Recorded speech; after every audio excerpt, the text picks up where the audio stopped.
Alors que la gratuité de l'enseignement de base est effective, certains établissements de la capitale accueillent les élèves dans les salles de classe sans toiture ni banc pupitre, comme dans cette école de la commune de Kisenso. Saisie de la situation, la première dame de la République, Denise Nyakerochi-Sekedi, accompagnée du vice-ministre de l'enseignement primaire et secondaire, Didier Bidimbu, a bravé les routes serpentées de cette commune aux multiples collines pour palper cette triste réalité qui ne favorise pas l'égalité des chances entre les classes sociales. Une fois sur place, l'épouse du chef de l'État se rend compte de l'état critique de l'EP10 Kisenso, menacé par plusieurs têtes d'érosion.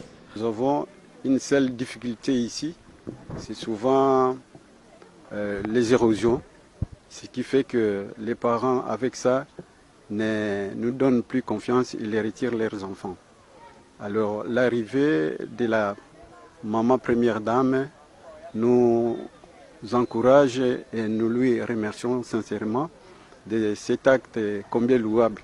Parce que beaucoup sont passés avant elle, personne n'a osé venir ici visiter nous qui sommes dans la savane ou on dirait bien dans la brousse. Nous sommes très contents de son arrivée parce que depuis que je suis ici, je n'ai jamais vu une haute autorité de venir, ne fût-ce que voir. En tout cas, cette fois-ci, nous sommes très contents de l'arrivée de notre première dame de la RDC d'arriver ici. Au nom de la fondation Denise Nyakerochi-Sekedi, l'épouse du chef de l'État a remis des kits scolaires pour soutenir ses élèves, une manière pour la fondation d'assurer le prolongement de la gratuité de l'enseignement. Lorsqu'on donne un sac à un enfant, on lui donne des cahiers pour la scolarité, on a déjà résolu un grand problème. Et nous disons grand merci à la première dame qui a su penser en tant que mère à ses enfants abandonnés. Et nous savons que maintenant, ils ne sont plus abandonnés. Grâce au plaidoyer de la première dame, l'EP10 Kisenso sera complètement réhabilité dans les jours à venir. Un soutien important, rassure le vice-ministre. On a voulu assister à ça et à voir aussi sur le terrain comment les choses se passent par rapport à ce que nous devons faire pendant tout notre mandat. Et ce ne sera pas la dernière visite, on va le faire, on le fera demain, on le fera samedi.